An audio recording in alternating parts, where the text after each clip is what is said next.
विदाई देता हूँ, आशीर्वाद देता हूँ, कल्याण कामना करता हूँ। महामृत्युंजय प्रयोग।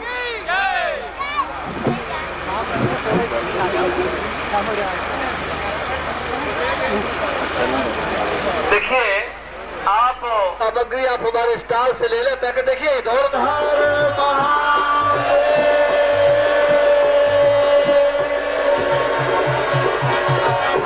प्रयोग है जिसके बारे में भगवत पूजपाद गुरुदेव जी ने अभी आपको संकेत किया और स्पष्ट रूप से घोषणा की है।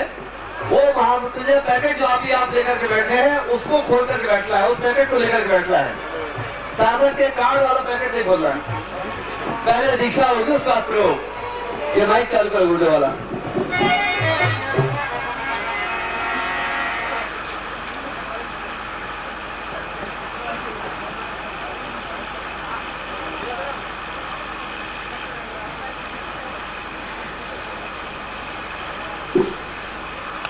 प्रदान कर लेते हैं और यह गोरखनाथ के जो शब्द हैं, प्रत्येक गोरखनाथ संप्रदाय को मानने वाले लोग प्रत्येक विशेष अवसरों पर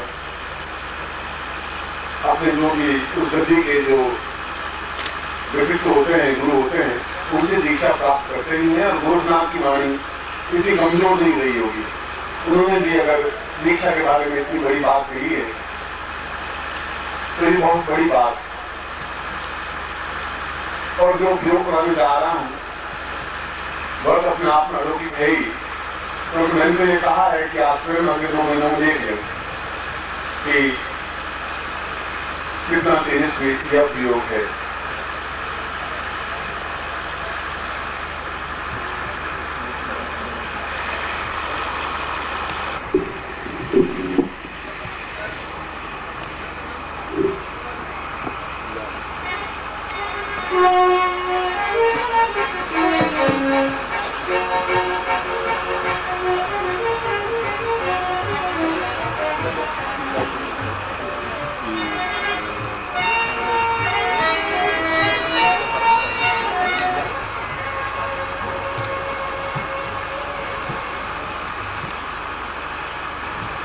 आज का दिन आपने कई प्रकार के उच्च चिंतन रहा है।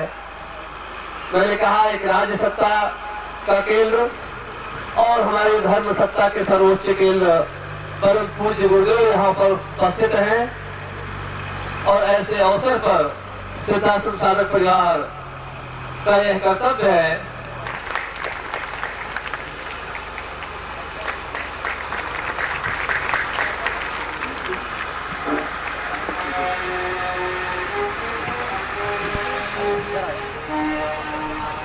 से पवन खेतान द्वारा पुष्पहारों से पटवा जी का अभिनंदन किया जा रहा है। करतल ध्वनि हम करेंगे इस दिव्य अवसर के लिए। और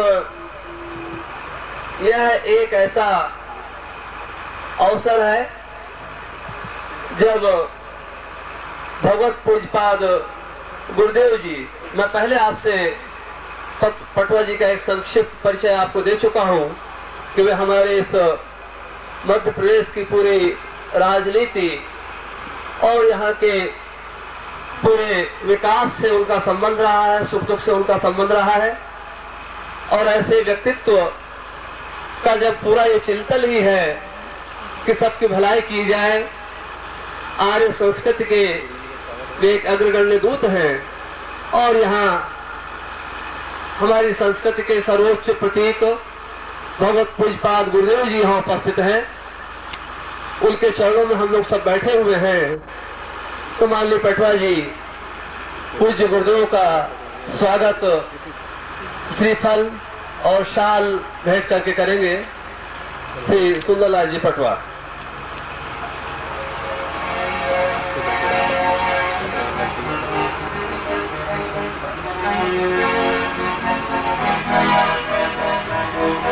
जोर से आप लोग जय घोष करेंगे।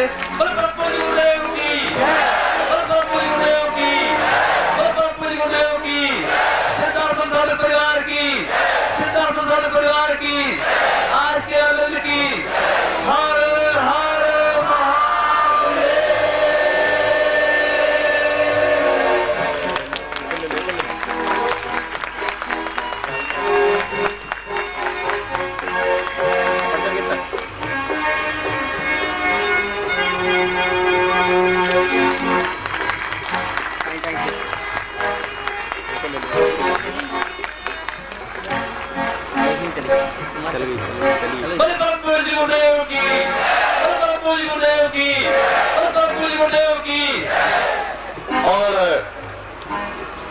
माननीय पटवा जी के द्वारा पूज्य छोटे गुरुदेव जी का भी स्वागत किया जा रहा है पुष्पहारों के द्वारा।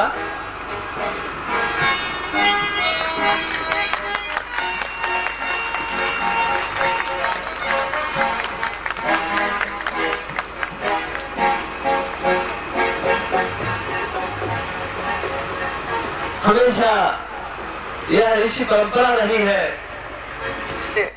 भगवत पूज्यपाद गुरुदेव जी के मुख से जो प्रवचन सुना कि भगवत पूज्यपाद शंकराचार्य जी का हवाला देते हुए उन्होंने कहा कि शंकराचार्य जी ने जो दिव्य श्लोक एक बोला उसकी व्याख्या करते हुए उन्होंने कहा कि मानव जीवन में दो बल होते हैं, एक देह बल जो तुच्छ श्रेणी का माना जाता है और उससे उच्च श्रेणी का मध्यम श्रेणी का जो माना जाता है उसे बुद्धि बल या चेतना बल कहते हैं। लेकिन वह मानव जब किसी गुरु की शरण में पहुंचता है, जब वह ऋषि के शरण में पहुंचता है और जब वह ऋषि कृपा करके दीक्षा के द्वारा या दैवी ऊर्जा के द्वारा अपने साधनाओं का बल जब उसे देता है और जब उसे वह तीसरे प्रकार का सर्वोच्च बल जिसे दैव बल कहा जाता है, देव बल कहा जाता है, जब उसे वह प्राप्त करता है तभी उसके जीवन में समस्त प्रकार की समस्याओं से वह निजात या मुक्ति पा सकता है। और वह देव बल देना हमेशा ऋषियों का कर्तव्य रहा है, भारत भूमि का यह गौरव रहा है। इस मिट्टी के लाल हमेशा इस बात के लिए विख्यात रहे हैं कि उन्होंने प्राण को तो जाने दिया लेकिन वचन को नहीं जाने दिया। उन्होंने जिन दिव्य ऊर्जा को प्राप्त किया उसे मात्र दान के द्वारा अपने शिष्यों को प्रदान किया, राज सत्ता को प्रदान किया। आपने सुना होगा वह महर्षि विश्वामित्र की बात कि जब जनक की सभा में जब सभी राजा महाराजा बाणासुर और रावण तक वहां उपस्थित थे और सीता के स्वयंवर में जब तिल भर भूमि उनके द्वारा जब तिल भर उस शिव धनुष को उठाना और तोड़ना तो दूर रहा, उसे भूमि तक छुड़ा नहीं सके, तिल भर सरका नहीं सके, तो राजा जनक व्यथित हो गए और उन्होंने बिलखते हुए कहा कि मेरा प्राण जा रहा है, मेरी कन्या कुंवारी रह जाएगी, मैं क्या करूं। और उनका वह बिलखना विश्वामित्र से नहीं देखा गया। और आप जानते हो समय विश्वामित्र ने कहा उठहु राम भंजहु शिव चापा मेटहु तात जनक परितापा।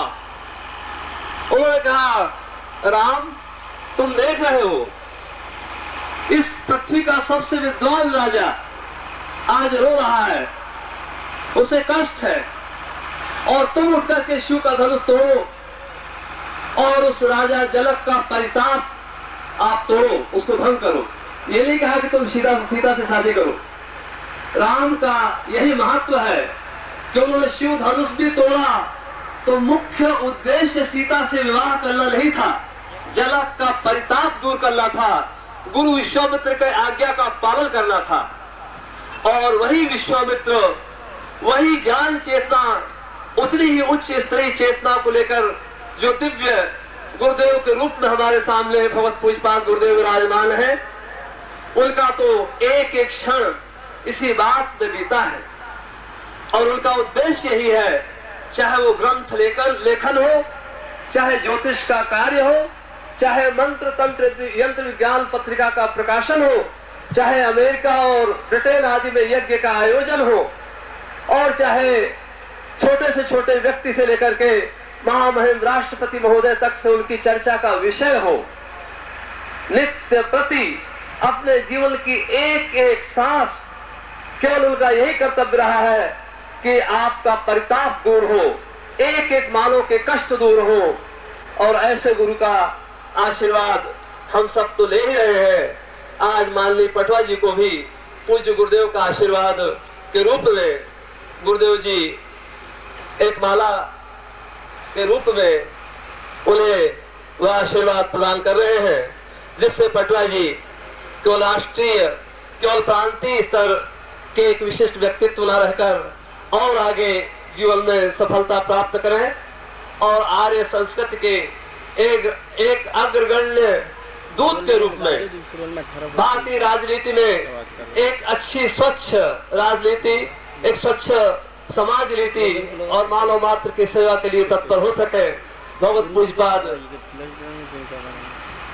गुरुदेव जी के द्वारा कुछ इसी आशय का आशीर्वाद प्रदान किया जा रहा है।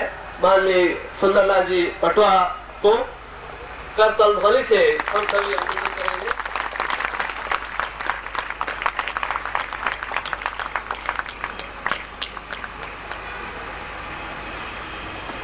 ऐसे अवसर पर जब मैं आपसे यह निवेदन कर ही चुका हूं, भगवत पूज्यपाद गुरुदेव जी के प्रवचन के आग्रह करने के पूर्व हमारे अपने आर्य संस्कृति के एक श्रेष्ठ प्रतिनिधि के रूप में, एक श्रेष्ठ राजनेता के रूप में, कार्यकर्ता के रूप में सुंदरलाल जी पटवा यहाँ उपस्थित है।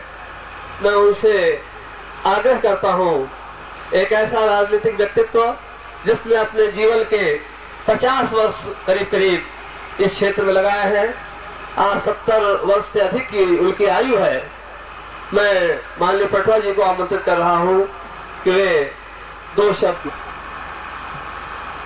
सद्गुरुदेव डॉक्टर नारायण दत्त श्रीमाली जी के दुर्लभ वीडियोस, पुस्तक, पत्रिका एवं साधना की निःशुल्क दीक्षा प्राप्त करने के लिए नीचे लिखे हुए नंबर पर वीरल पटेल जी को व्हाट्सएप पे अपना नाम और अपने शहर का नाम लिखकर भेजें। धन्यवाद।